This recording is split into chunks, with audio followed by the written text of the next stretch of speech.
You know, it's pretty obvious to all of you out there that I love racing games. Hell, look at my YouTube username. The racer part gives it away. Look, racer. You get it? Okay, you get it. There's just something about wanting to shed every second off of your previous lap time. Something about wanting to pass every car and get into the first place in the fastest time possible. Something about wanting to prove to AI or even players online that your car is indeed the fastest and the best. Or there's a characteristic about the game that makes it so unique and so special that you just want to keep playing for countless hours. Hey, I do it every time, you know. Now, of course, as you could have guessed, I have played so many racing games throughout my entire life that it would take well more than just a piece of paper just to show you how many I have played. I'm pretty sure the list would be as big as a binder. Over the years, I've played a lot of fantastic racing games and a lot of real bad ones at the same time. So I thought I'd share with you guys my personal top 10 list of the top 10 racing games I've played throughout my entire life. Like I just said, this entire list is personal and is all based on my own opinion. I'm fully aware that not all of you will agree with some of the entries that did make it onto the list, but believe me, this was a hard list to make. I ended up cutting out a lot of games. So because of the circumstances, I've actually made an honorable mentions list that I will list out just before I start the actual top 10. So there's a chance that if your favorite racing game did not exactly make my list, it could be in the honorable mentions instead, which still means it's a very good racing game. Now I have set up a few rules for this list. The first rule is that only one entry per franchise can be allowed onto the list itself. This is done to make sure the list has more variety and creativity to it. And as well, I actually have to have played the game for it to appear on my list. So if I've never played the game or I don't have enough experience with it, it's not going to be on here. Second rule is that it does not matter what kind of racing game it is. If it's a racing game in general, and if I do like it, it will be on here. Last thing is, please don't bitch at me for what games actually made it onto my list. If there's a game you like and you want to talk about it, leave it in the comments. Don't act like an asshole now. So now that's all finished, it is now time for the honorable mentions. And one breath. Ridge Racer Type 4, Midnight Club 3, Project Gotham Racing 2, Sega GT 2002/Online, Rally Sport Challenge 2, Enthusiast Professional Racing, Van Entering Point, Great Hot Wheels, Stripper Racing, Test Drive Limited, Tokyo Shin Racer 3, Need for Speed Most Wanted 2005, Driver, Outrun 2/Outrun 2006, Destruction Derby Raw, Grand Theft 4, Burnout Revenge, Gadget Racers, and Forza Motorsport 4. And on to the list. Please don't make us begin.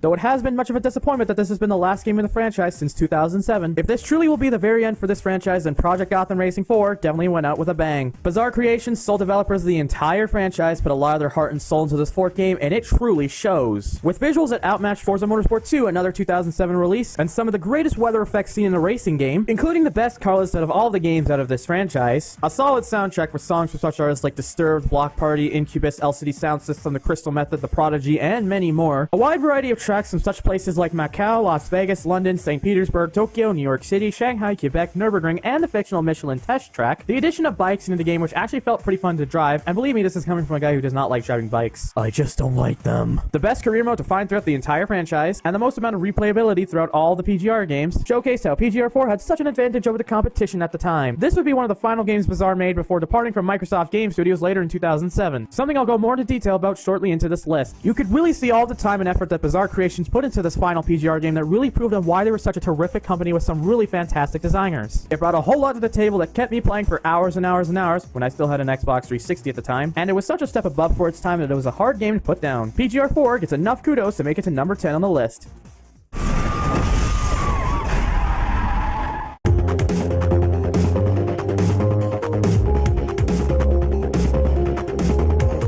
Sticking with Bizarre Creations, well, at least for the number 9 spot, we have Blur. No, not the band, the game, Blur. Blur was Bizarre's first major racing release after their departure from Microsoft Game Studios back in 2007. Unfortunately, as Microsoft Game Studios still owns the rights to the PGR license, Bizarre couldn't take it with them. And in that same year, Bizarre was later acquired by Activision. Those fucking greedy bastards! Eventually, in the late spring of 2010, Blur would make its release for not just the Xbox 360, but for the PlayStation 3 and the PC. Cosmetically and physically, Blur was a major departure from the PGR games. The major selling point for Blur was what it considered itself to be called powered-up racing, in which you actually used a group of licensed cars similar to Need for Speed, however using maniacal power-ups that could alter and damage your opponents similar to Mario Kart. This game is basically as if those two franchises got together and had a child. That child, however, wanted to prove that Blur was better than the games it was based off of, as it would often state that it was a game where you raced like a big boy. Bizarre even used this for Blur's own TV commercial, which is one of the more hilarious commercials I've actually seen in recent years. That's awesome. Racing's not about winning, it's about making friends. Shut up, Pinky.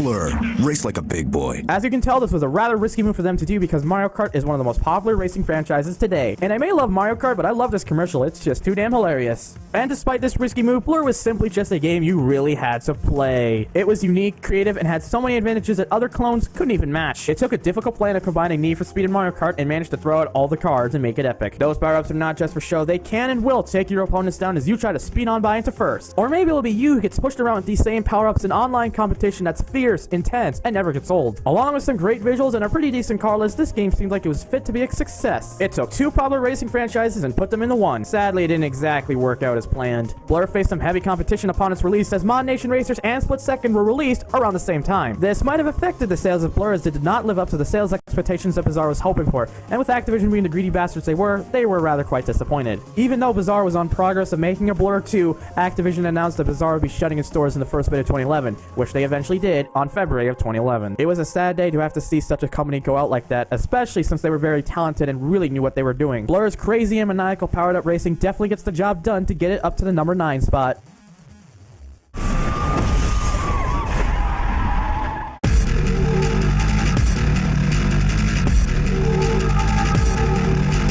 If there is one racing game out there that understands that to make a game great, you gotta make the gameplay great, Test Drive 5 is definitely the perfect answer. Small company Pitbull Syndicate released a surprise gem of a racer all the way back in 1998, after already having developed Test Drive 4 back in 96, which sold very well and gave fallen company Accolade the boost that they really needed. When Pitbull returned for this 5th installment, they definitely put all their hard effort and work to make sure that this game would be superior over Test Drive 4, and not only did they do that, but they made a game that screams nostalgia, with a totally badass soundtrack from songs from such artists such as Fear Factory, Gravity Kills, Junkie XL, KMFDM, and Pitch Shifter, a solid car list with some beautiful exotics and some powerful raging muscle cars, a rather interesting track list which spans from various places all around the world, a much more superior handling system over Test Drive 4, now the cars were actually manageable to drive, it didn't feel like they were on rails, improved AI that was now much more forgivable over TD4 but still provided a great amount of challenge, and a rather interesting bonus that unlocked Fear Factory's music video for their song Replica, easily demonstrated on how Test Drive 5 was definite competition for Need for Speed in the late 90s. It's a real shame these days on how most racing games these days just don't seem to have the it factor that keeps players want to come back more just to have a fun time. Test Drive 5 lived and breathed this. It definitely appealed to more than just racing fans. All of these factors are enough for Test Drive 5 to drive right into the number 8 spot.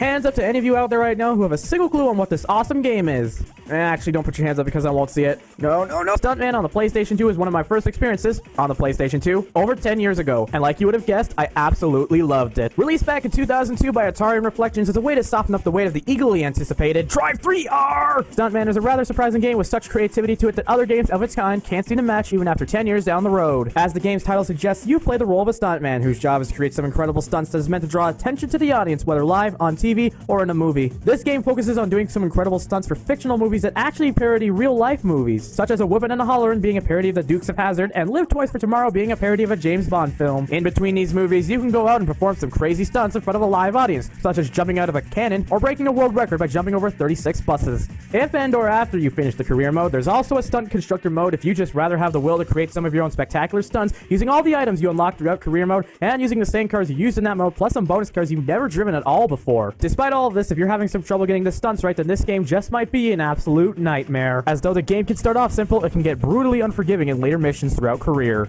Even someone like me who's been playing for many years can still struggle. However, if you're still willing to take the challenge, then Stuntman can definitely show off all of its qualities that make it stand out. Stuntman definitely shows off replayability at its finest. If you're looking for an extremely challenging game that definitely knows how to be awesome, then Stuntman is your game. It barrel rolls into the number 7 spot.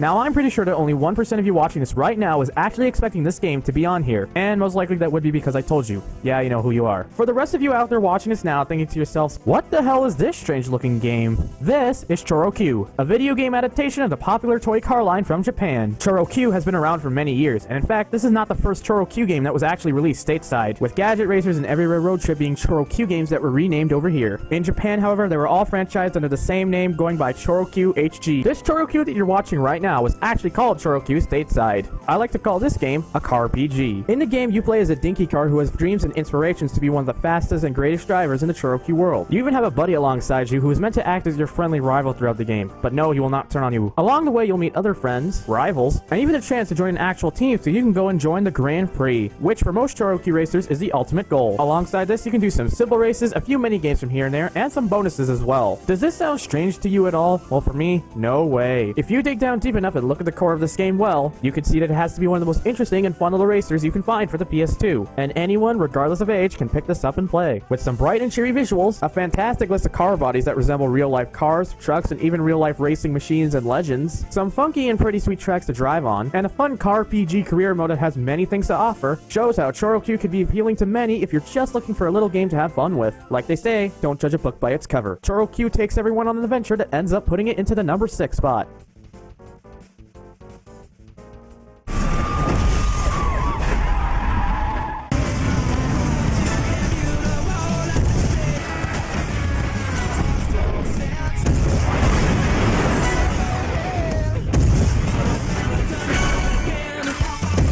That small clip that I just showed you now is just a small example as to why I absolutely love this game. High speeds, nerve-wracking corners, incredible crashes, and one of the best ways to take down your competition proves why Burnout 3 Takedown is an absolute must-play for any gamer in the need of something extreme. Released back in 2004 as Criterion's first Burnout title after they were acquired by Electronic Arts, back when they didn't completely suck yet. Burnout 3 was a complete makeover from Burnout 1 and 2 during the Acclaim days, in which the game went from being crazy to absolutely mental. The biggest selling point for Burnout 3 compared to the previous two was the ability to take down your rivals and make them crash so that you could hold on to first place. This way you could make sure the opponents would be left in a pile of scrap metal as you blast on by doing speeds of over 200 miles an hour with some unbelievably insane boost. Speaking of the boost, you now have the ability to use boost anytime, anywhere throughout the game, which you could even grow up to 4 times as huge as normal if you kept taking down your rivals. This, combined with the absolute cosmetic makeover of the game, which now included far more sparks, dangerous intersections, and deadly crashes, to try to prove that Burnout was now one of the most maniacal racing franchises around. Returning from Burnout 2 was the much beloved crash mode, which this time around was far expanded from being outrageous and movie-worthy to some of the biggest crashes you would ever see in your life. Now, explosions, extreme speeds, and power-ups that could increase or even decrease your money overall was added, turning the game's crash mode from absolutely fun to unbelievably insane. Together with a great licensed soundtrack and tons of race, road rage, and crash events to do in over 70 crazy cars, all of these features help solidify Burnout into one of the most popular racing franchises out there today. Whilst the next game in this series, Revenge, might be argued by some as the better title, Takedown marked the series and put it into the big times. Plus, I also have more experience with it, so that's why it ranks higher for me. Me, okay? Burnout 3 Takedown explodes into the number 5 spot.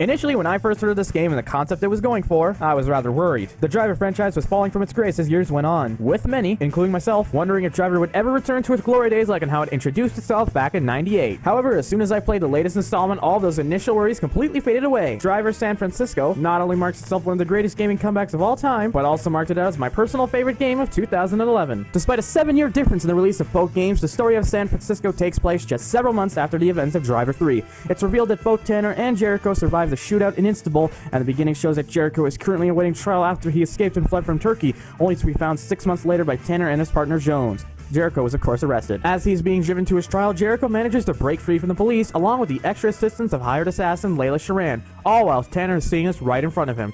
This of course causes Tanner to pursue Jericho, but however is outsmarted and led to an alleyway, which Jericho pushes Tanner directly into side contact with a trailer, which results in a massive crash that leaves Tanner into a comatose state. However, because of this, Tanner suddenly now has this uncanny and crazy ability to shift into the mindsets and beings of other people, which although he still looks and sounds like Tanner, to everyone else, they still think it's the regular person they're driving with. Tanner, realizing this can come to his advantage, uses this ability to help around the problems in San Francisco, and so he can figure out what Jericho is up to in order to stop his plans. Tanner doesn't realize, however, that this is still all in his coma dream, and none of this is actually happening. I'm pretty sure at this point that you think this story is absolutely ridiculous and crazy, but in my mind, it has to be one of the most creative stories for a game during a time in games where companies suffer many problems of repetition in the story. Along with a brilliant list of licensed cars, a first for the driver games, a great soundtrack, visuals that get the job done, voice acting that's not really irritating whatsoever, and a fantastic online mode with many different things to do, helps prove why I'm so glad that Driver San Francisco far exceeded my expectations. Because of all this, it shifts into the number 4 spot.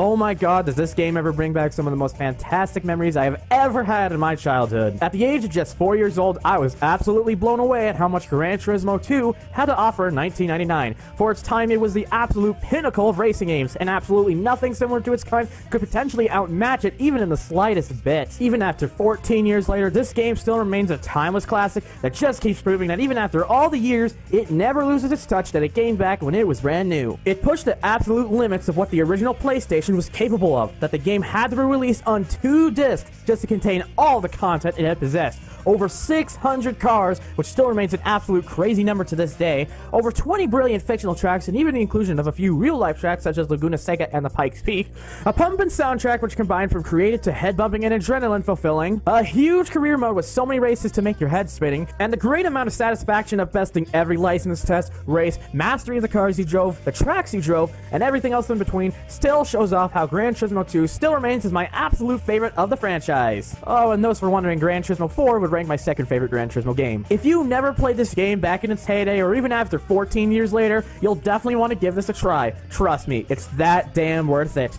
No, really, it is. Gran Turismo 2 shows off every spectacle of what it could do with 1999 technology that definitely deserves my number 3 spot.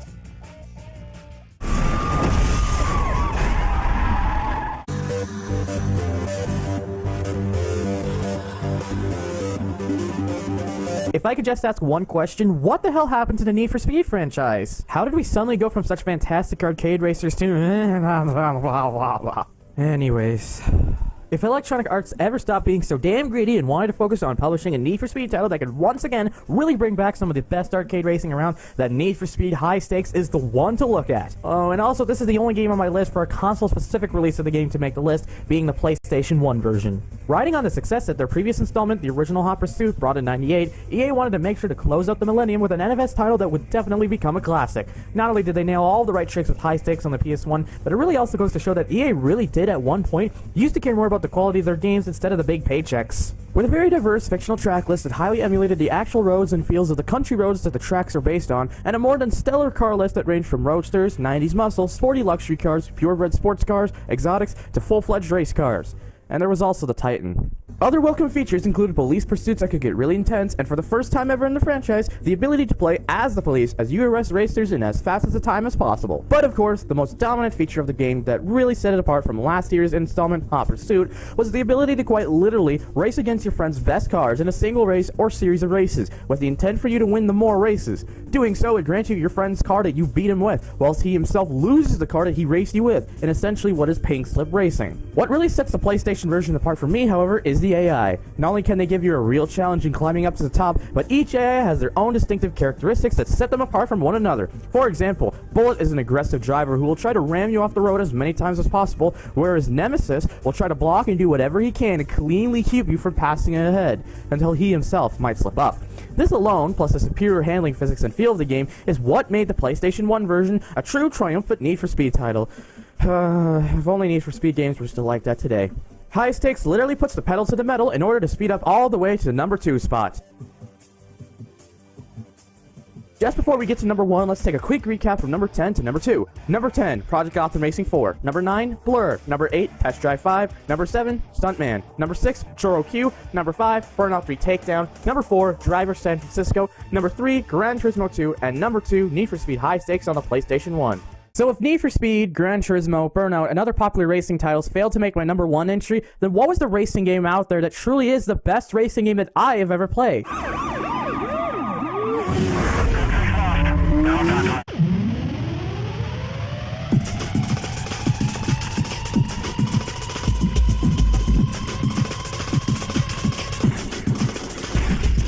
This is the answer. This game defined my childhood, spent more hours in this game than I have with any other racing game on the list, and quite literally combined the perfect blend of intense action, tuning, difficulty, and overall feeling after you have beaten them all. Tokyo Extreme Racer 2 was a sure cash in for the top spot, and after all the consideration that I had to make, it still couldn't be beat. This Dreamcast exclusive racer was all about becoming a new legend of the Tokyo highways. From the city ones to the Wangan, it pretty much got every highway that was popularized by street racers. Just like everyone else, however, you had to start from the ground up. You would buy your first car and then race many times in order to get some badass car parts so you could be ready to take on the next wave of opponents. Once your car became obsolete, it was time to buy yourself a new car, some new parts, and be able to get ready for anyone else up ahead. This is one of the true games that understands what it feels like to start from simple beginnings to end into a legacy. With over 350 rivals to challenge yourself against, many of which have their own characteristics and specifications in order to show up, the rivals can range from simple and easy to get over with to painstakingly fast and so scaled that it'll likely take you multiple attempts to finally beat them. The game sacrificed having a background environment in order to bring some of the most gorgeous Dreamcast car models that have ever been seen, and very few Dreamcast racers can match the detail that each car has. An absolute fantastical musical score is in this game, which ranges from simple yet addictive to absolutely heart-pounding and an addictive thrill rush. And in the end, an overall driving experience that just feels so highly rewarding that even with a couple of flaws you run into, you still can't help but feel as if you're playing a real street racer that stands out for being so different from the rest of the competition. It's a true spirit of highway racing in Tokyo that was, and to an extent still is, widely popular over in the homelands of Tokyo. It feels like a game that knew what it was aiming for and truly fired on every cylinder that there was to even exist. It's an absolute underrated masterpiece of a game that is easily worth playing. Tokyo Extreme Racer 2 shows that it's pretty clear why it deserves my #1 spot. And there you have it. Those were the top 10 racing games that I myself have ever played. If you enjoyed this list, please feel free to like, favorite, or spread this around if you really think this was that good. If you've got your own opinions on what were your top 10 racing games, feel free to leave a comment. I check my comments as often as I can, and I do reply. As always, thanks for watching, and I'll see you all sometime again in the future.